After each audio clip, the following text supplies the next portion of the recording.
Assalamualaikum warahmatullahi wabarakatuh. Selamat siang para hadirin semuanya. Sebelumnya terima kasih atas waktu yang telah diberikan kepada saya untuk mengisi acara webinar Manajemen Keuangan Internasional pada siang hari ini. Nah, di sini saya akan memaparkan materi mengenai dampak pandemi COVID-19 terhadap realisasi foreign direct investment atau yang sering kita kenal sebagai penanaman modal asing di Indonesia. Nah, sebelum melanjutkan pada materi, izinkan saya untuk memperkenalkan diri terlebih dahulu. Nama saya Amseden Pratiwi, saya lulusan dari D3 Akuntansi Universitas Gadjah Mada dan sekarang sedang menempuh pendidikan di S1 Akuntansi Universitas 11 Maret. Nah, sebelumnya saya pernah melakukan internship di perusahaan PT Angkasa Pura 1 Persero Yogyakarta pada bagian Finance dan Treasury. Kemudian pada tahun 2018 saya pernah internship di BPPKAD Purworejo pada Departemen PBB. Nah, langsung saja kita menuju ke materi yang akan kita bahas pada siang hari ini. Nah, di sini ada 4 pokok bahasan yang akan saya bahas pada webinar siang ini. Yang pertama mengenai perkembangan ekonomi dunia dan di Indonesia, lalu penanaman modal asing di Indonesia, lalu realisasi PMA di Indonesia selama masa pandemi COVID-19, dan juga upaya yang dilakukan pemerintah dalam mengelola PMA di Indonesia selama pandemi COVID-19.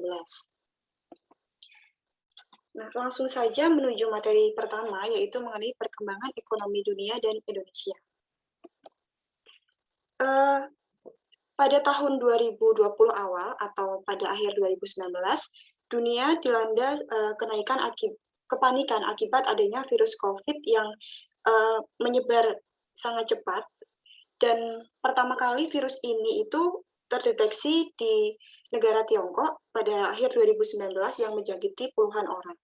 Nah, virus ini menyebar begitu cepat dan menjangkiti beberapa negara di sekitar Tiongkok, sehingga beberapa negara itu mulai memberlakukan kebijakan lockdown selama awal tahun tersebut. Nah, kebijakan ini tentunya menyebabkan aktivitas perekonomian itu menurun, sehingga terdapat penurunan permintaan barang dari beberapa negara, dan hal tersebut menyebabkan harga komoditas di pasar internasional itu menurun. Nah, perlu diketahui juga per 31 Oktober terdapat 246 juta kasus dan dinyatakan meninggal sebesar 4,99 juta. Di Indonesia sendiri, wabah ini menyerang pada awal tahun 2020 sejak pemerintah Indonesia itu mengonfirmasi infeksi pertama pada 2 Maret 2020. Penyebaran virus ini begitu cepat menyebabkan lonjakan jumlah penderita dengan fatality rate tinggi sejak 2 Maret sampai 4 Mei 2020 sebanyak 11.000 sekian kasus positif dan 8.000 sekian dinyatakan meninggal. Nah, untuk sampai saat ini, per 19 Oktober 2021 kemarin, jumlah kasus COVID yang terjadi di Indonesia sudah mencapai angka 4,24 juta dan 143.000 itu dinyatakan meninggal dunia. Nah, peristiwa ini tentunya membuat masyarakat, pemerintah, dan dunia usaha panik dan khawatir akan dampak yang akan terjadi selanjutnya. Nah, dapat kita lihat dampak pandemi COVID-19 ini menyebabkan penurunan pertumbuhan ekonomi di beberapa negara. Nah, kita lihat dari negara Amerika Serikat, Singapura, Korea, Tiongkok, dan Jepang, negara-negara tersebut itu mengalami kontraksi ekonomi yang cukup tinggi. Dapat kita lihat negara yang menurun dalam pertumbuhan ekonominya itu yang sangat besar ada di negara Tiongkok, yaitu ditujukan pada kurva yang warna oranye ini. Di negara Tiongkok itu sangat terdampak ya, karena memang COVID itu kan munculnya awalnya di Tiongkok. Nah, maka negara-negara yang berhubungan langsung dengan Tiongkok tentunya akan melakukan pembatasan diri.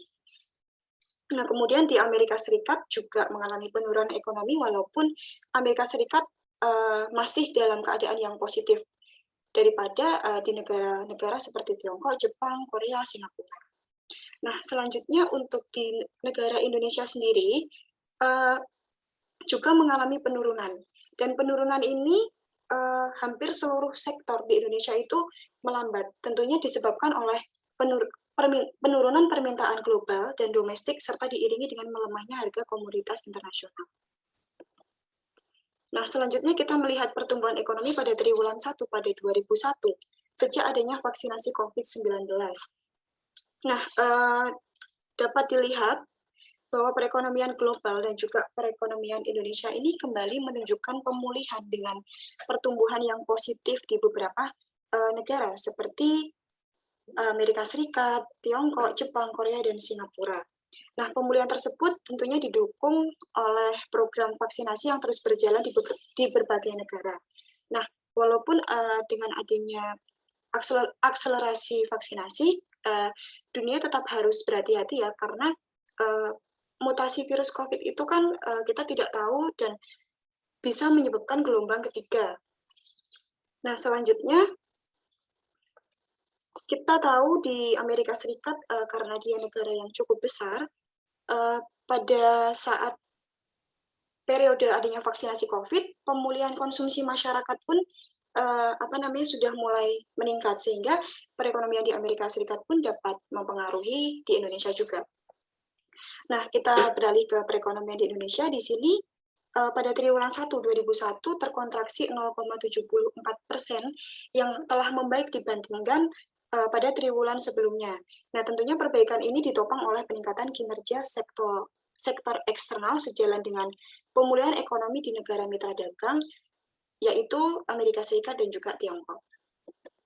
Nah, selanjutnya kita masuk ke pembahasan kedua, yaitu penanaman modal asing di Indonesia. Nah, salah satu aspek perekonomian yang menjadi perhatian di tengah merebaknya virus COVID-19 itu adalah investasi. Tercatat sejak akhir Maret atau awal April 2020, potensi dampak investasi di Indonesia bisa mencapai triliunan rupiah. Menurut prediksi Indef atau Institute for Development of Economics and Finance, terdapat potensi kehilangan nilai investasi sebesar 127 triliun akibat merebaknya wabah penyakit COVID-19. Nah, adanya pembatasan mobilisasi kegiatan memberikan tekanan yang sangat besar terhadap perdagangan dan investasi internasional. Selain itu, menurut staf ahli bidang peningkatan daya saing penanaman global, penanaman modal BKPM itu menyatakan bahwa dalam bentuk investasi penanaman modal asing atau PMA secara global akan mengalami penurunan 30-40% yang disebabkan krisis ekonomi. Nah, kontraksi ini tentunya dirasakan semakin kuat setelah lebih dari 90% negara mengalami krisis karena pandemi COVID-19. Nah, hal ini tentunya bukan tanpa alasan, mengingat salah satu faktor penyebabnya adalah prospek kegiatan dan pertumbuhan ekonomi yang semakin hari itu kian tertekan karena pandemi COVID-19. Nah, sebelum membahas lebih lanjut mengenai realisasi PMA di Indonesia, saya akan menjelaskan sedikit mengenai apa sih PMA itu.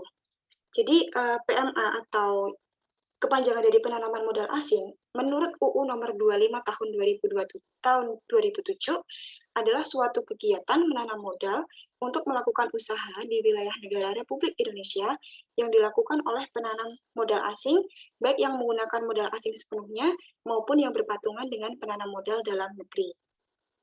Dalam UU tersebut, penanaman modal asing ditujukan untuk mempercepat pembangunan ekonomi nasional dan mewujudkan kedaulatan politik dan ekonomi di Indonesia. Lalu siapa sih yang bisa melakukan PMA?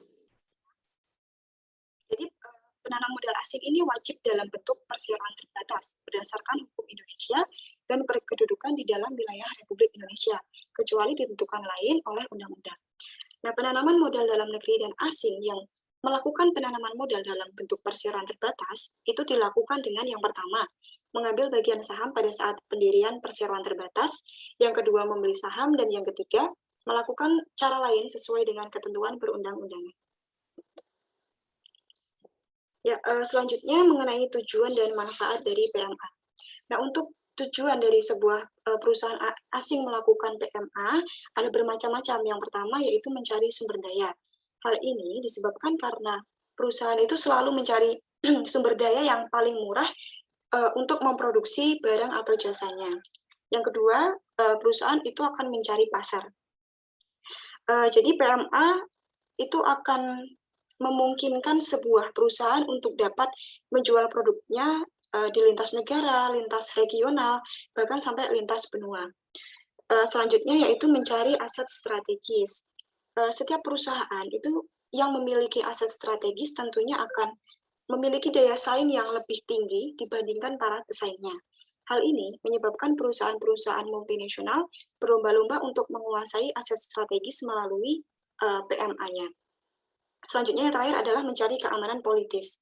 Hal ini tidak lepas dari faktor lingkungan politik dan hukum yang seringkali berkaitan erat dengan sebuah perusahaan multinasional, di mana dalam setiap kegiatannya selalu diiringi dengan kepentingan politik negara yang bersangkutan.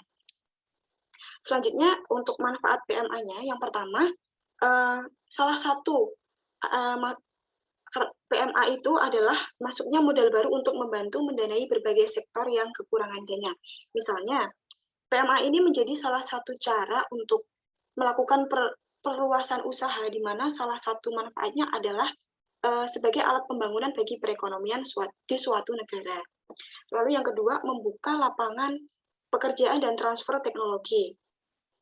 PMA ini juga banyak membuka lapangan kerja baru sehingga untuk angka pengangguran dapat berkurang. Nah, selain itu biasanya PMA ini disertai dengan transfer teknologi. Jadi perusahaan-perusahaan asing yang melakukan PMA ini akan membawa pengetahuan teknologi baru ke suatu negara yang lama-kelamaan akan dikembangkan pula di negara tersebut. Nah, selanjutnya PMA ini dapat membuka akses bagi perusahaan yang berasal dari dalam negeri untuk bisa melakukan promosi ke luar negeri atau ke negara lain. Lalu yang keempat yaitu menciptakan hubungan yang lebih stabil dalam lingkup perekonomian dua negara.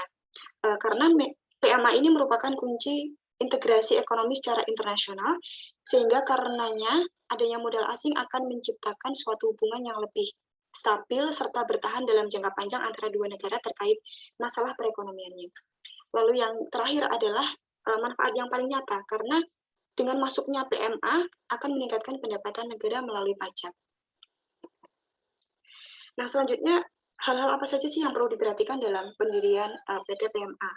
Yang pertama, kita harus mengenali sektor bisnis perusahaan, karena sektor bisnis ini memiliki pengaruh kepada opsi pendaftaran yang dapat dilakukan mengenai daftar positif investasinya dan juga ketentuan-ketentuan sektoral lain yang berkaitan dengan jenis usaha yang bersangkutan.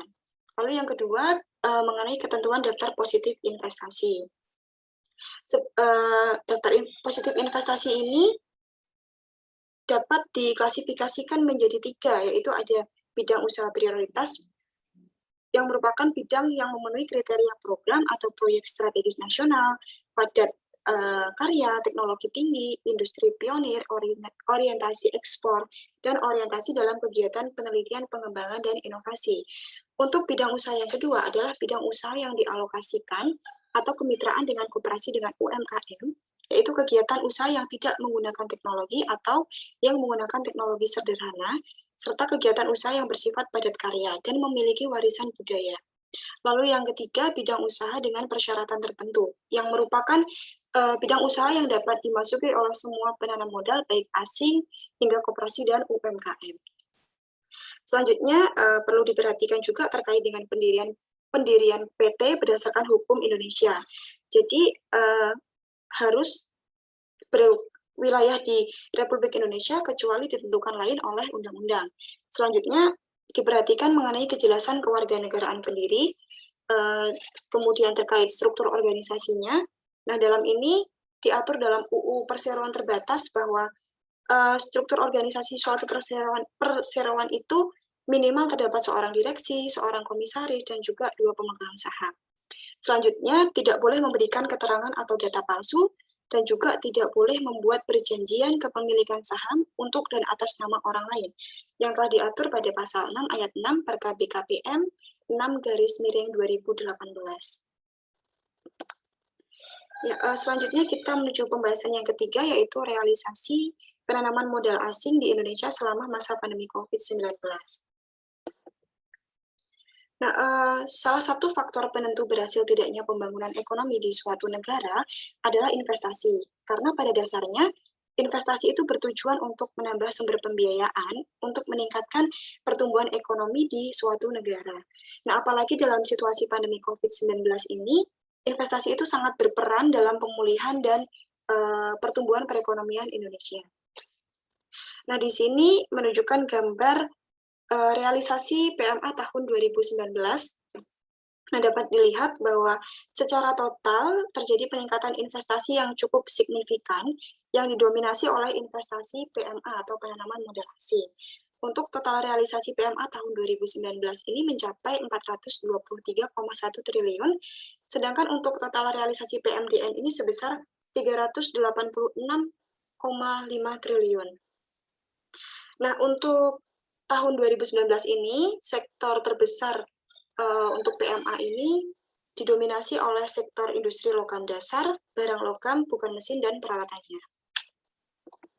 Selanjutnya untuk realisasi PMA tahun 2020, bersamaan dengan munculnya pandemi COVID-19, secara kumulatif untuk pencapaian realisasi investasi tahun 2020 itu berhasil mencapai 826,3 triliun.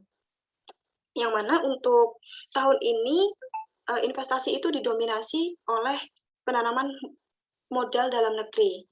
Nah, karena pada tahun ini PMA ini mengalami penurunan yang disebabkan oleh COVID-19 yang menghambat kegiatan investasi, bahkan ada beberapa investasi yang tertunda ataupun mangkrak. Nah, walaupun untuk PMA itu cenderung menurun, BKPM ini mampu mengupayakan PMDN sehingga PMDN ini dapat berkontribusi lebih besar dibandingkan dengan PMA-nya. Nah, selanjutnya untuk realisasi PMA di tahun 2021, yang mana pandemi COVID-19 ini telah mencapai babak baru dengan dimulainya vaksinasi di berbagai negara. Nah, kemajuan tersebut mendorong pemulihan ekonomi dunia meskipun kecepatannya itu bervariasi ya antar negara. Nah, untuk di Indonesia sendiri, realisasi PMA ini telah mengalami peningkatan sehingga di PMA ini mampu mengungguli PMDN-nya. Nah, kemajuan tersebut tentunya membuat Indonesia itu menjadi lebih dinilai mampu untuk meningkatkan PMA-nya karena memang pada tahun ini COVID pun sudah mulai menurun karena memang banyak orang yang sudah melakukan vaksinasi. Untuk industri yang terbesar pada tahun ini juga masih didominasi oleh sektor industri logam dasar, barang logam, bukan mesin, dan peralatannya. Nah, ini adalah tabel sektor PMA terbesar pada tahun 2021 pada triwulan pertama, yaitu didominasi oleh industri logam dasar, barang logam, bukan mesin, dan peralatannya sebesar 24,9 triliun. Dan untuk realisasi PMA yang berdasarkan negara asal itu didominasi oleh Singapura sebesar 38,0 triliun. Nah, peningkatan realisasi PMA dan PMDN ini tentunya didukung oleh peningkatan optimisme atas proyeksi pemulihan kondisi ekonomi Indonesia, berjalannya fasilitas investasi, penerapan program vaksinasi nasional, dan adanya penyederhanaan regulasi sesuai dengan amanat dari Undang-Undang Cipta Kerja. Nah, selanjutnya kita memasuki pembahasannya terakhir, yaitu upaya yang dilakukan pemerintah dalam mengelola PMA. Nah, di masa pandemi COVID-19, sesuai dengan arahan Presiden Jokowi, arah kebijakan yang telah dilakukan sebelumnya akan diperkuat dan disesuaikan dengan kondisi yang ada. BKPM juga mempersiapkan strategi untuk menjaga iklim investasi di tengah pandemi COVID-19 dengan cara yang pertama, yaitu mengeksekusi investasi mangkrak dan investasi berskala besar di industri. Nah, strategi ini perlu dilakukan dengan mendatangi para investor dan memastikan investor-investor itu dibantu hingga dapat merealisasikan modalnya. Yang kedua, yaitu memfasilitasi investasi relokasi asing. Nah, strategi ini perlu dilakukan karena mengingat kejadian pada tahun 2017 sampai 2018 lalu, di mana investasi dari Cina itu lebih memilih merelokasi industrinya ke Vietnam. Nah, lalu yang selanjutnya melakukan deregulasi dan integrasi perizinan. Nah, strategi ini perlu untuk dilakukan dengan menyeragamkan semua aplikasi perizinan dan mengintegrasikannya dengan yang ada di pusat dan di daerah. Nah, salah satunya dengan meningkatkan level kemudahan usaha dengan mengintegrasikan 34 kementerian atau lembaga dalam pengembangan sistem perizinan usaha terintegrasi secara elektronik atau yang dikenal dengan online single submission. Nah, strategi-strategi ini tentunya diharapkan tetap mampu untuk meningkatkan pemulihan investasi baik dalam bentuk penanaman modal asing ataupun penanaman modal dalam negeri guna meningkatkan pertumbuhan ekonomi Indonesia yang lebih baik. Ya, sekian presentasi pemaparan materi terkait dengan dampak COVID foreign investment di Indonesia. Terima kasih atas partisipasi Bapak Ibu. Apabila ada yang ingin ditanyakan, boleh langsung open mic ataupun menuliskan pertanyaan di dalam kolom chat. Terima kasih.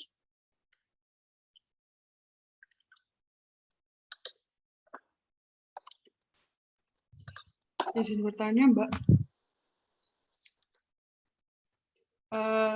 Saya Miftah. Saya izin bertanya. Investasi dalam bentuk PMA dan PMDN sama-sama ditunjukkan untuk perekonomian nasional. Lalu bagaimana perbedaan antara keduanya ya? Terima kasih. Ya, terima kasih atas pertanyaannya, Mbak Miftah. Jadi mungkin jadi akan saya jawab aja ya langsung. Jadi coba saya bacakan dari UU nomor 25 tahun 2007 pasal 1 angka 2 terkait dengan penanaman modal dalam negeri. Itu adalah kegiatan menanam modal untuk melakukan usaha di wilayah NKRI yang dilakukan oleh penanam modal dalam negeri dengan menggunakan modal dalam negeri. Nah, PMDN ini dapat dilakukan oleh perseorangan. Yang kedua, badan usaha yang tidak berbentuk badan hukum. Dan yang ketiga, badan usaha berbentuk badan hukum.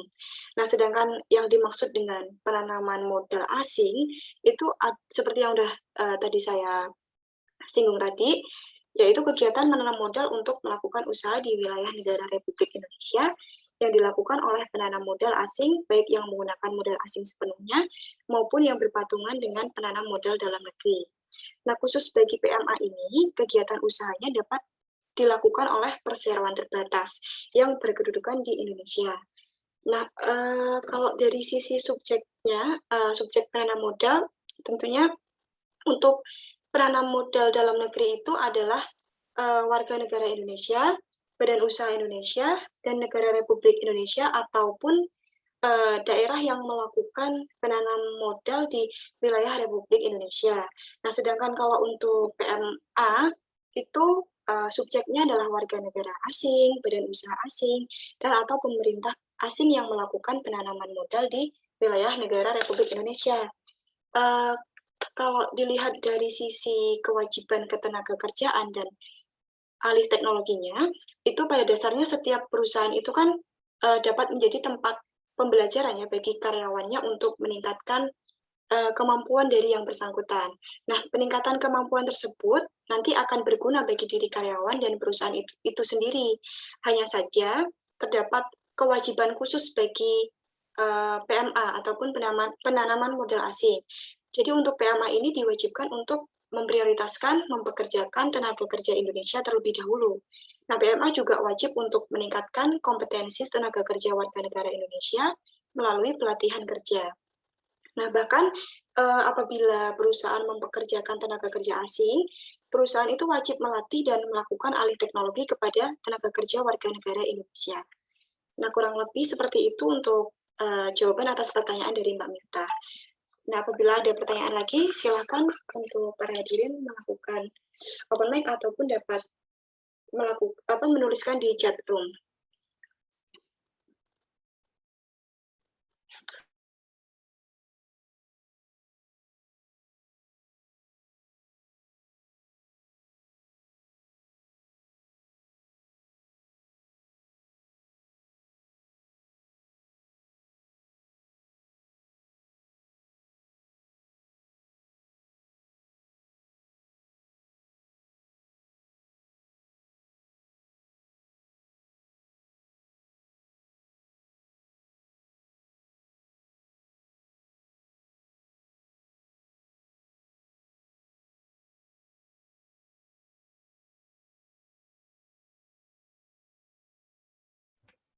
Saya mau izin bertanya, Mbak Elsa. Boleh silakan. Kira-kira upaya apa saja yang bisa dilakukan oleh pemerintah dalam menarik minat investor untuk berinvestasi di Indonesia? Terima kasih.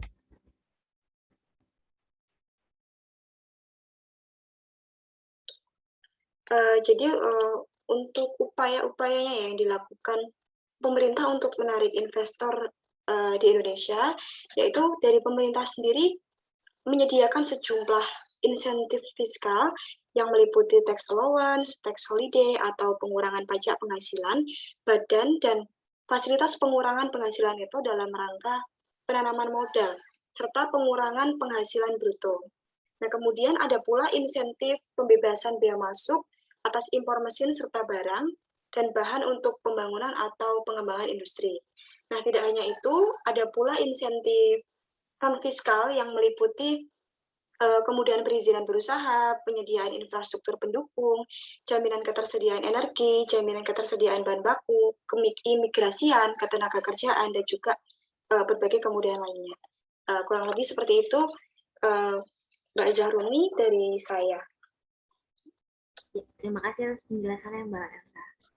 Ya, sama-sama. Ya, sepertinya mengingat waktu yang sudah hampir habis ya, mungkin akan saya cukupkan saja untuk pemaparan materi dari saya. Terima kasih atas partisipasi Bapak Ibu semuanya. Apabila ada kesalahan saya dalam memaparkan materi, saya mohon maaf. Wassalamualaikum warahmatullahi wabarakatuh. Saya kembalikan ke moderator.